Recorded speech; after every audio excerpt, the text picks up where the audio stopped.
Hello everyone. I hope आप सभी लोग बहुत अच्छे होंगे। तो आज के इस क्लास में हम लोग शिक्षण अधिगम के सिद्धांत के तीसरी क्लास में हम लोग जो टॉपिक पढ़ने वाले हैं वो है शिक्षण के प्रमुख सिद्धांत, मेन ऑब्जेक्टिव ऑफ टीचिंग।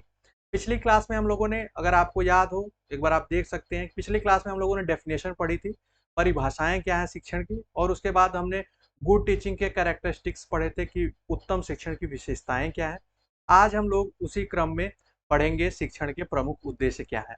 ये जानना बहुत जरूरी हो जाता है कि शिक्षण के प्रमुख उद्देश्य क्या है। अगर मैं आपसे एक प्रश्न कहूं करूं कि आप क्यों पढ़ रहे हैं, तो सीधा सा जवाब आएगा कि सर जॉब के लिए पढ़ रहे हैं। तो ये भी एक तरीके का उद्देश्य है, लेकिन इसके अलावा भी कई प्रकार के उद्देश्य हो सकते हैं, कई आयामों के उद्देश्य, कई पक्षों के उद्देश्य हो सकते हैं। देखिए, उद्देश्यों की जब हम बात करेंगे तो बेसिकली दो तरीके के उद्देश्य आते हैं। एक व्यापक, जिसमें आप कहेंगे कि मैं सर्वज्ञानी बन सकूं, मैं अब दुनिया को समझ सकूं, ये सारे। और एक है संकुचित, जैसे अर्थ में हम लोगों ने देखा था। संकुचित अर्थ का मतलब होगा, इसमें हम लोग आर्थिक रूप से मजबूत होने के लिए, सामाजिक रूप से मजबूत होने के लिए, या आप कह सकते हैं धन अर्जित करने के लिए, ये सारी चीजें इसमें आएंगी। तो चलिए हम लोग देख लेते हैं। भूमिका में आप देख सकते हैं कि तीव्र गति से जीवन के विभिन्न क्षेत्रों में हो रहे परिवर्तनों का प्रभाव शिक्षा प्रक्रिया पर भी पड़ा है, जिससे शिक्षा व शिक्षण के उद्देश्यों, विधियों, प्रविधियों, पाठ्यक्रम, शिक्षा की भूमिका में व्यापक बदलाव आया है।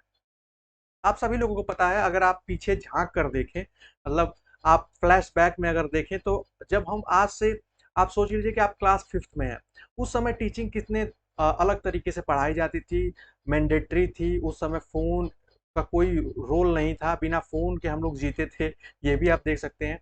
और उस समय जो भी रूढ़िवादी तरीके से परंपरागत चीजें से पढ़ाई जाती थी, नई चीजें नहीं पढ़ाई जाती थी, तो वो अब देख रहे हैं कि अब बदलते दौर से में चीजें बदलाव हो रहा है, तो शिक्षा पे भी प्रभाव बहुत ज्यादा पड़ा है। शिक्षा में आप कह सकते हैं कि 21वीं शताब्दी के इस दशक में शिक्षा के क्षेत्र में क्रांति भी आई है।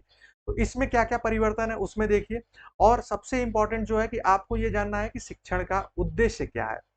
तो प्रमुख उद्देश्य में यहाँ देख सकते हैं, आज शिक्षण का प्रमुख व महत्वपूर्ण उद्देश्य है सीखने की प्रक्रिया को बालोपयोगी, मतलब बच्चों के लिए उपयोगी। अगर मान लीजिए, मैं जब अगर आप अपने बचपन के किसी चैप्टर को कोरिलेट करें, तो मैं जब बचपन में लॉग पढ़ रहा था, लॉग आप सभी लोग जानते होंगे, मैथ्स में एक लॉगरिदम एक चैप्टर है। तो मैं जब उस समय पढ़ रहा था तो मुझे पता नहीं था कि उसका यूज क्या है।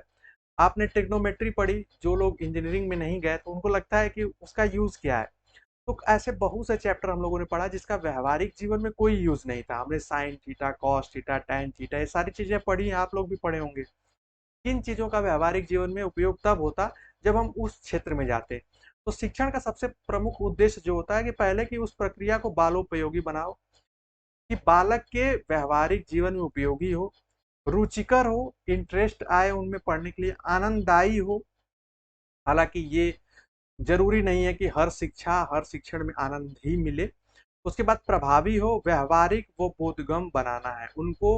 हम जो भी चीजें पढ़ा रहे हैं, आपको व्यवहारिक इस अर्थ में बता पा रहे हैं कि हम आपको कोरिलेट करा पा रहे हैं कि यहाँ पे हम किसी सिद्धांत की बात नहीं कर रहे हैं, हम लोग उसी जीवन की बात कर रहे हैं जिसमें हम आप जी रहे हैं। और हम आपने जो अनुभव किया है विगत 5 वर्ष में, 10 वर्ष में, उसकी उन चीजों की बात करेंगे, जिससे बच्चे अपनी क्षमता के अनुसार विषय वस्तु को अच्छी तरह से समझ सके, वो उसका यथासंभव प्रयोग भी कर सके। शिक्षा का एक ये भी उद्देश्य होता है अच्छे शिक्षण का, कि हम ऐसा पढ़ाएं कि जब आपको जरूरत हो तो आपको वो शिक्षा काम में भी आए। अगर मैं जिन बातों का प्रयोग कर रहा, जिन बातों को मैं बता रहा हूँ, जिन सिद्धांतों को मैं बता रहा हूँ, और जिन उदाहरणों का मैं प्रयोग कर रहा हूँ आपको समझाने के लिए, यही उदाहरण, इसी प्रकार के उदाहरण जब आप जिन बच्चों को पढ़ाएं, जैसे क्लास सिक्स के बच्चों को पढ़ाएंगे, तो आप उनको क्लास सेकेंड, थर्ड का या फोर्थ का आप एग्जाम्पल देंगे। आप उनको हाई स्कूल का तो नहीं दे पाएंगे। जब आप हाई स्कूल के बच्चे को पढ़ाएंगे तब आप उनको क्लास सिक्स एट्थ के क्लास का कोई एग्जाम्पल देंगे कि आप उस समय पढ़ते थे तो कैसे पढ़ते थे। ये तो ये जो होता है, ये उनके, आपको ये भी रिकॉल कराना होता है कि वो रिकॉल कर पाए उन चीजों को ही। अब हम एलकेजी के एग्जाम्पल को नहीं ले सकते हैं, पॉसिबल इसलिए नहीं कि एलकेजी, यूकेजी, फर्स्ट तक हमारा उतना मानसिक स्तर और याद, मतलब वो चीजें उतनी याद नहीं होती है जितनी की स्कूल टाइम की चीजें याद होती हैं। मतलब 6 to 10 तक की चीजें ज्यादा याद होती हैं। ऐसे ऐसे समझ सकते हैं। तो शिक्षण का यही उद्देश्य है कि बच्चों को उनकी क्षमता के अनुसार इतने कैपेबल बनाना उनको, या वो बन सकें, इस तरीके से पढ़ाना, इस तरीके से उनके अंदर परिवर्तन लाना कि वो अपने विषय वस्तु जो भी उनको पढ़ना है उसको समझ सकें, उसका उसका चयन भी वो कर सके। जैसे अब जब हाई स्कूल के बाद आपको स्ट्रीम चूज करने के लिए दिया जाता है कि आप आर्ट्स में जाएंगे, साइंस में जाएंगे, कॉमर्स में जाएंगे, एग्रीकल्चर में जाएंगे। ये क्यों दिया जाता है? माना जाता है कि हाई स्कूल के बाद बच्चे की इतनी समझ हो गई है कि वो अपने अपने निर्णय से अपना बेहतर सोच सकता है, या वो अच्छे फैसले, या अपने लिए जो उसके लिए आप कह सकते हैं कि कन्वीनियंट हो, वो फैसले वो ले सकता है। तो वो इसलिए इनके मानसिक स्तर पे ज़्यादा ध्यान दिया जाता है। अभी आगे हम लोगों को बहुत पढ़ना है इस संबंधित। ध्यान रखें, इसमें 2-3 चीज़ें ध्यान रखनी है कि शिक्षण का उद्देश्य जो मात्र तथ्यों का स्मरणीकरण नहीं है। स्मरणीकरण से मतलब है सिर्फ रटाना, मेमोराइज़ेशन, याद कराना यहाँ होगा। कि शिक्षण का काम ये नहीं है कि ये याद कर लो, ये याद कर लो, ये यहाँ से लिखा है, वहाँ से याद कर लो। याद करना ही शिक्षण नहीं है। याद करना तो फिर वो तो खुद से भी याद कर सकता है, रट के याद कर सकता है। लेकिन जब हम छोटे क्लासेस जब भी मैं कहता हूँ तो इसका मतलब है कि प्राइमरी क्लासेस में रटाना एक तरीका होता है पढ़ाने का, क्योंकि उस समय हम चीज़ों को समझा नहीं सकते हैं, क्योंकि उनका बौद्धिक स्तर उतना नहीं होता है। आप जिस स्टेज पे हैं, हम जिस स्टेज पे हैं, यहाँ पे स्मरणीकरण मतलब मेमोराइजेशन, याद कराने का कोई रोल नहीं है। यहाँ समझाने का रोल है, उसको व्यावहारिक जीवन से जोड़ने का रोल है। तो ये है शिक्षण का उद्देश्य, मात्र स्मरणीकरण ना होकर दक्षता की प्राप्ति है, कि हम आपको स्किलफुल बनाएं, आपको दक्ष बनाएं कि आप एक अच्छे टीचर बने, आप सारी चीज़ों को समझें, सारे एस्पेक्ट्स को समझें। उसमें ज्ञान, कॉग्निटिव, भावात्मक, जो आप इसको अफेक्टिव, और क्रियात्मक, साइकोमोटर कहा जाता है। ये आगे हम पढ़ेंगे, इसको मैं सीधा समझा दे रहा हूँ। ज्ञानात्मक पक्ष छात्र के ज्ञान से है, जो उसके मस्तिष्क से है।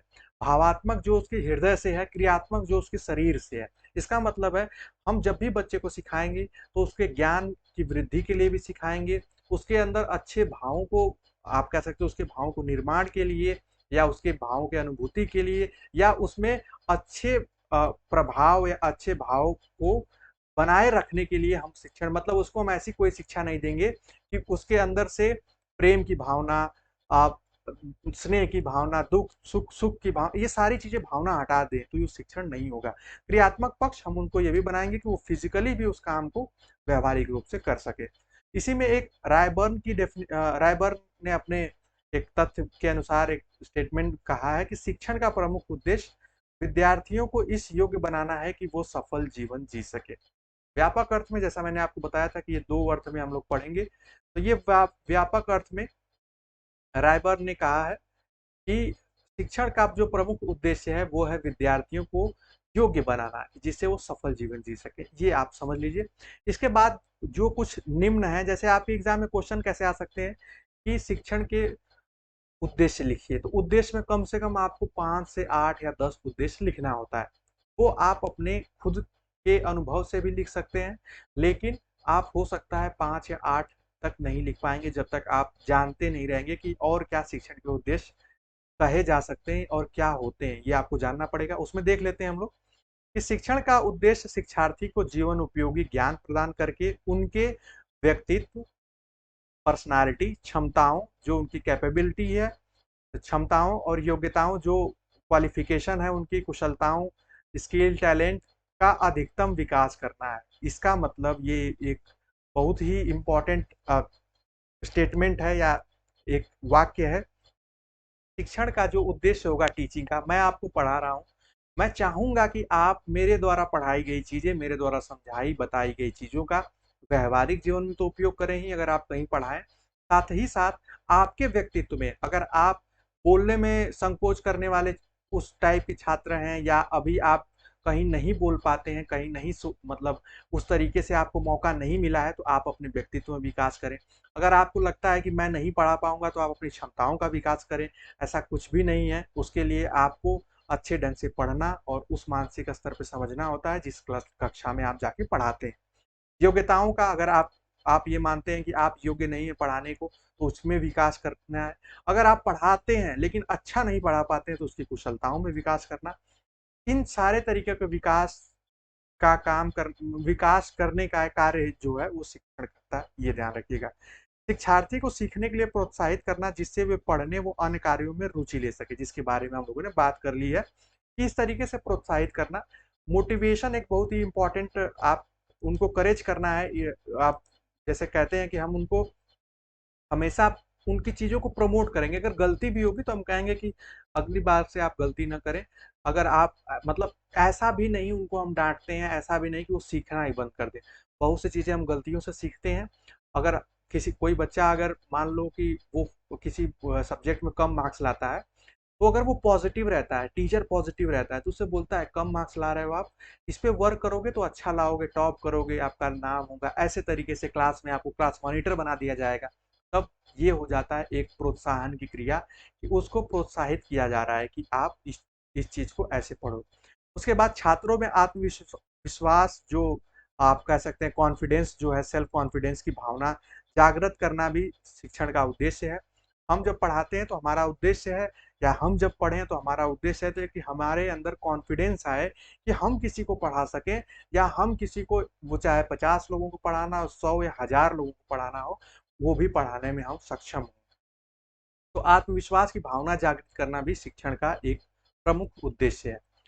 छात्रों को मूल प्रवृत्तियों को सही दिशा में देने व उनके स्वस्थ दृष्टिकोण का विकास करना जिससे वे समाज, देश और विश्व कल्याण में अपना महत्वपूर्ण योगदान दे सकें।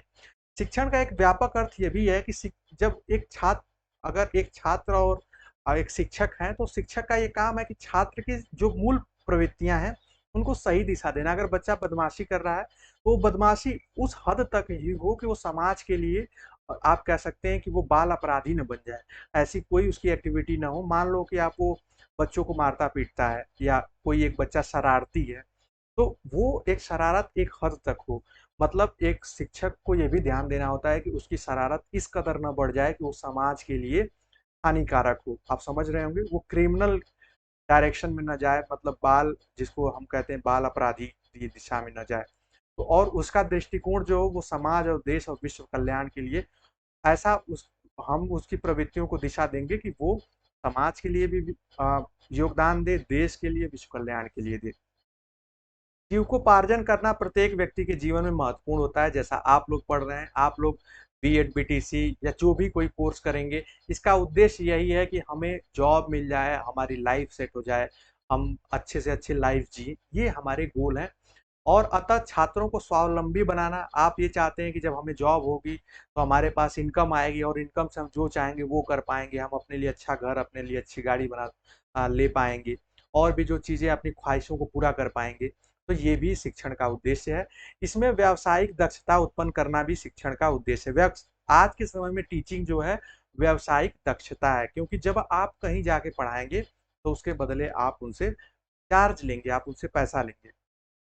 छात्रों में नेतृत्व क्षमता व नैतिक व सामाजिक मूल्यों का विकास करना, शिक्षण का ये भी उद्देश्य होता है कि उनके अंदर नेतृत्व क्षमता, अगर जैसे आप देखते होंगे क्लास में क्लास मॉनिटर बनाया जाता है, और पूरे कॉलेज में कॉलेज प्रेसिडेंट भी बनाया जाता है। अगर आप कहीं ऐसी जगह से पढ़े होंगे तो आप जानते होंगे, ये इसलिए बनाया जाता है कि बच्चों के अंदर नेतृत्व की क्षमता हो। वो भविष्य में अगर उन्हें प्रिंसिपल बनाया जाए, वो कहीं किसी कॉलेज स्कूल का डायरेक्टर बने, तो वो उस क्लास का या उस कॉलेज या उसका मैनेजमेंट संभाल सके। इसीलिए क्लास स्तर पे मॉनिटर बनाया जाता है कि मॉनिटर कम से कम अपनी क्लास का मैनेजमेंट देख सके। कोई शोर कर रहा हो तो वो बताए टीचर से, डस्टर लाए, रजिस्टर ला के रखे, कोई वैसी चीजें हो तो वो टीचर से बताए। तो ये भी विकास करना, ये नेतृत्व की क्षमता का विकास करना ये कहलाएगा। नैतिक और सामाजिक मूल्य हमारे क्या है? बड़ों का आदर करना, और आप परोपकारी होना, लोगों की सहायता करना, ये इस प्रकार के जो मूल्य हैं वो हैं समाज। नैतिक मूल्य क्या है? झूठ नहीं बोलना, या किसी की कोई चीज़ चोरी नहीं करना, ये सारे नैतिक मूल्य हैं। तो इन सारे चीज़ों का भी विकास भी शिक्षण का उद्देश्य है। छात्रों को स्वास्थ्य, स्वच्छता, अपने परिवेश के प्रति जागरूक करना, शिक्षण का ये भी उद्देश्य होगा कि वातावरण के प्रति जागरूक करना, कि एक बच्चा कम से कम 1 पेड़, 2 पेड़ लगाए, अच्छे फलों का पेड़ लगाए, स्वच्छ रखे, और आप डेली आप वर्कआउट करें, वो जॉगिंग करे, खेले जिससे कि वो फिजिकली फिट रहे। ये सारी चीजें भी जागरूकता में शिक्षण का महत्वपूर्ण योगदान है। छात्रों को मार्गदर्शन करना या मार्गदर्शन प्रदान करना, क्योंकि उचित समय पर प्राप्त मार्गदर्शन सफलता दिलाने में सहायक होता है। सबसे इम्पोर्टेंट आज के समय बहुत से बच्चे जो उनको आता सब कुछ है लेकिन एक डायरेक्शन नहीं पता है कि हम ग्रेजुएशन के बाद क्या करें, यूजी करें, सॉरी, ग्रेजुएशन कर लिए यूजी के बाद तो पीजी करें, या पीजी में मतलब पीजी का मतलब एमए, एमएससी, एमकॉम, या बीएड करें, या बीटीसी करें, या कोई और अदर कोर्स करें जैसे एमबीए करें। तो ये डायरेक्शन भी देना शिक्षण का काम है। इसीलिए बहुत से बच्चे, आप लोग भी यूट्यूब पे देखते होंगे कि कौन सा बेहतर होगा, क्या होगा। तो ये भी एक शिक्षण का उद्देश्य है। छात्र और छात्राओं को सक्रिय रखना व उनमें रचनात्मक दृष्टिकोण का विकास करना, स्टूडेंट्स को सक्रिय रखना। शिक्षण का ये भी उद्देश्य, अगर हम पढ़ा रहे हो और हमारे सामने पढ़ रहे बच्चे का इंटरेस्ट नहीं आएगा, वो मतलब उसको नींद आने लगे, तो आप समझ लीजिए कि हमारी जो शिक्षा है या हम जो शिक्षण दे रहे हैं या हम जो उसको कंटेंट डिलीवर कर रहे हैं वो इंटरेस्टिंग नहीं है। रचनात्मक दृष्टिकोण का मतलब होता है कि उसके अंदर वो दृष्टिकोण आए कि वो चीज़ों को अपने से सीखना, अपने से समझना, वो चीज़ें मतलब एक पॉजिटिव अप्रोच उसके अंदर आ पाए। तो ये भी एक इसका उद्देश्य है। छात्रों की कठिनाइयों को दूर करना, वो अशुद्धियों का निवारण करना भी शिक्षण का उद्देश्य है। हम पढ़ा रहे हैं तो जो भी आपको जो चीज़ें समझ में नहीं आएँगी वो बताना मेरा काम है। अगर कोई गलती करते हैं तो वो भी बताना एक टीचर का काम होता है। छात्रों को अपने वातावरण में समायोजन करना सीखना, ताकि वो समाज, वो लोकतांत्रिक राष्ट्र के जिम्मेदार नागरिक बन सके। यहाँ 2 चीज़ें दी गई हैं। वातावरण से मैंने बता दिया। वातावरण से समायोजन का मतलब है कि कभी-कभी आप देखते होंगे क्लास में गर्मी लग रही है, तो हमें क्या होता है कि हम फैन पे ही रहते हैं, भले घर पे हम कूलर यूज़ कर रहे हैं। तो समायोजन का मतलब होता है कि हमारे अगल-बगल जो भी चीज़ें हैं, अगर हमें मान लीजिए अगर एक छोटा ही स्पेस है क्लास में, जगह बैठने के लिए मिल रही है, हमें जिसको एडजस्टमेंट आप कहते हैं, तो एडजस्टमेंट का मतलब ये होता है कि आप अपने को उस तरीके से ढालेंगे कि आप उस परिवेश में फिट हो जाएँ। अगर आप उस परिवेश में फिट नहीं होंगे, तो आप सीख नहीं पाएँगे। मान लीजिए ये क्लास है, हो सकता है वो छोटी क्लास हो, या आपके पास अगर फ़ोन है, तो छोटा ही फ़ोन हो। तो जरूरी नहीं है ना कि आपके पास टैब होगा तभी आप पढ़ पाएंगे। आप उस छोटे फोन से अगर पढ़ रहे हैं तो ये भी एक तरीके का एडजस्टमेंट है, समायोजन है। इस चीज को ध्यान रखिएगा। बाकी राष्ट्र की वो समाज के प्रति नागरिक बने, इस पे हम लोगों ने बात कर ली है। यहाँ पे आप देख सकते हैं लिखा है कि शिक्षण कार्य करना शिक्षक का प्रमुख दायित्व है। शिक्षक का यही दायित्व है कि वो शिक्षण का कार्य करे और वो अपने दायित्व को बेहतर निर्वहन करे। साथ ही साथ शिक्षण को सफल बनाने के लिए, छात्रों के व्यवहार में वांछित परिवर्तन लाने के लिए वो कक्षा शिक्षण के विभिन्न तरीकों, व्यवहार परिवर्तन का मतलब क्या है? मान लीजिए आप में से कोई स्टूडेंट्स, आप में से बहुत से स्टूडेंट्स आए होंगे तो कहे होंगे कि ये पेपर में है क्या? पढ़ना क्यों है? ज़रूरी क्यों है? तो ये चीज़ें जब आप पढ़ लेंगे तब कहेंगे कि हाँ, ये नहीं पढ़ते तो शायद ये नहीं सीख पाते। तो अगर आपके सोचने में अंतर आ रहा है, इसका मतलब आपके व्यवहार में अंतर आ रहा है। अब आप किसी से ये नहीं कहेंगे कि ये बिना पढ़े भी हम पास कर सकते हैं। तो ये जो सोचने का नज़रिया बदलना है, तो ये व्यवहार में परिवर्तन लाना भी शिक्षण का काम है। इसीलिए शिक्षण को विभिन्न तरीके, विधाओं, क्रियाकलापों का प्रयोग शिक्षक करता है। अगर हम आपको इस मेथड से पढ़ा रहे हैं तो इसका कारण ये भी है कि कोई कम, आप कह सकते हैं कि कम नाम मात्र के फ़ी में भी आप पढ़ सकते हैं। और इस मोड में पढ़ने का फ़ायदा ये है कि आप, अगर मैं बोर्ड पे पढ़ाता तो शायद वीडियो को देखने में प्रॉब्लम होती। इसमें आपको कंटेंट फ़ोकस्ड क्लास होती है, ठीक है? शिक्षक द्वारा अपनाए गए जिस तरीके से छात्र अच्छी तरह से सीख जाए, वही शिक्षण सबसे उत्तम शिक्षण है। शिक्षण का अगर परिभाषा कही जाए कि उत्तम शिक्षण क्या है, अभी हम लोगों ने ऊपर पढ़ा था, तो उसमें शिक्षक द्वारा अपनाए गए तरीकों से, जिस टेक्निक से वो पढ़ा रहा है, जिस मेथड से पढ़ा रहा है, अगर उससे बालक सीख जा रहा है, बच्चा सीख जा रहा है, तो वो उस निश्चित समय और निश्चित स्थान और निश्चित बच्चे के लिए उत्तम शिक्षण होगा। ये आप देखे होंगे। अगला हम लोग देख लेते हैं शिक्षण के प्रयुक्त होने वाले प्रमुख क्रियाकलाप। कुछ ऐसी एक्टिविटी जो कि टीचिंग के टाइम यूज होती है, जैसे उसमें देख सकते हैं, इसमें ज़्यादा बस समझना है, कुछ ऐसा वो है नहीं, आप देख सकते हैं यहाँ पे। पहला है कि विषय वो पाठ्य वस्तु आधारित गतिविधि और क्रियाकलाप कराना। जब आप पढ़ाएंगे, ये आपके लिए काफ़ी इंपॉर्टेंट है, जब आप किसी बच्चे को क्लास थर्ड, फोर्थ, फिफ्थ में आप पढ़ाएंगे, सिक्स में पढ़ाएंगे, तो आप क्या करेंगे कि जो भी उसका सिलेबस है उसके अकॉर्डिंग अगर कोई एक्टिविटी है, मान लो आप उसको कुछ बनाना है, जैसे उसमें बहुत सारे एक्टिविटीज़ होती हैं कि उसमें घर बनाना है, तो बच्चों को मिट्टी दे दी जाए कि आप इसका घर बनाओ। ग्रुप बना दिया जाता है कि 5-5 लोगों का ग्रुप ये काम करेगा। थर्माकोल से ये बनाएगा। ये जैसा हमारा कॉलेज है या स्कूल है, इस कॉलेज का एक आप वो बनाइए डमी, जिसको बनाया जाता है कि ये स्कूल है, या इन्वायरमेंट बनाए। इतनी सारी चीज़ें प्लेटफ़ॉर्म बनाने के लिए दिया जाता है कि आप एक रेलवे प्लेटफ़ॉर्म बनाइए, किसकी मदद से? थर्माकोल की मदद से। ये सारे क्रियाकलाप हैं। छोटे और बड़े समूह में कार्य करना, जिससे कि बच्चे स्वयं कार्य करते हुए सीख सकें, समझ सकें। तो इसमें क्या है कि हमें ग्रुप ध्यान दिया जाता है, इसीलिए ग्रुप वर्क काफ़ी इम्पोर्टेंट होता है छोटी क्लासेस में। बड़ी क्लासेस में भी होता है। ग्रुप से क्या होता है कि बच्चे एक दूसरे के सहयोग की भावना होती है और एक दूसरे से पूछ के समझ के कार्य करते हैं।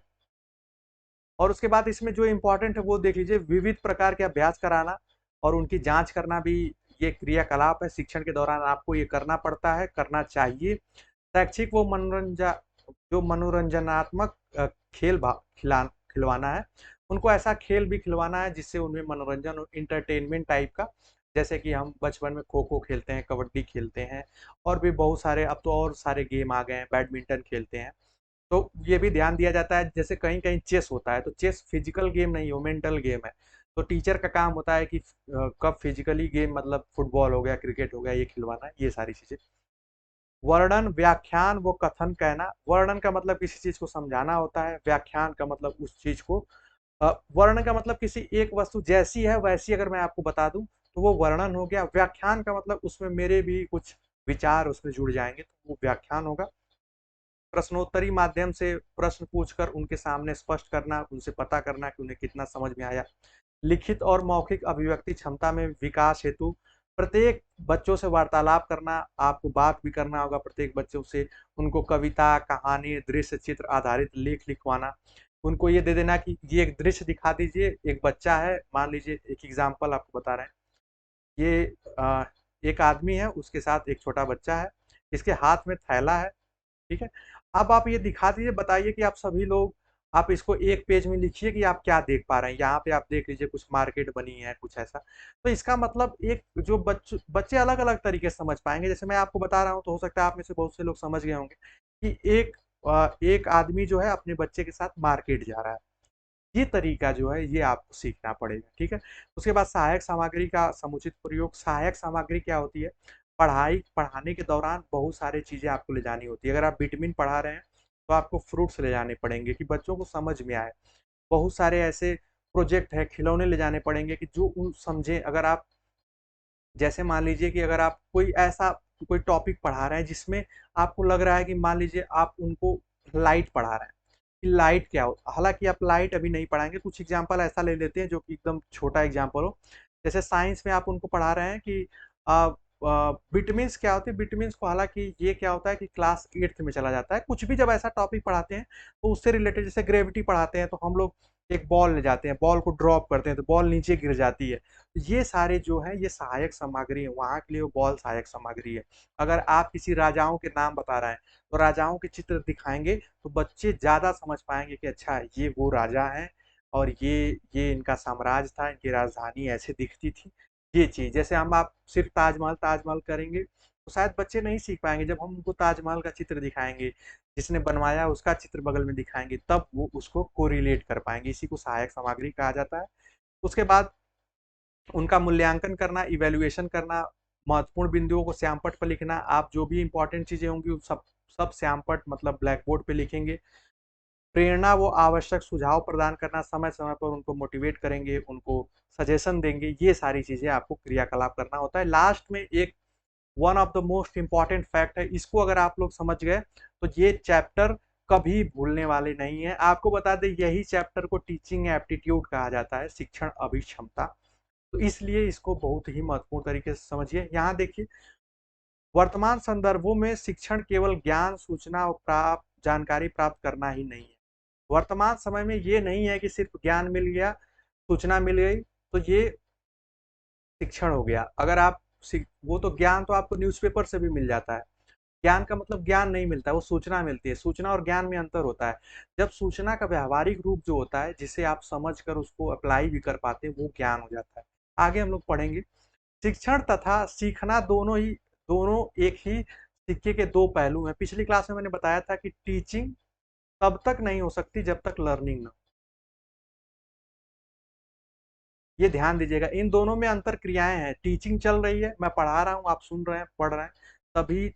अगर मैं पढ़ा रहा हूँ, आप सुन रहे हैं, तभी ये टीचिंग है। अगर आप नहीं सुनते, कोई नहीं देखता, तो वो टीचिंग नहीं कहलाती। क्लास में अगर कोई बच्चा ना हो तो वो टीचिंग नहीं कहलाएगी। मैंने आपको एक एग्जाम्पल बताया था।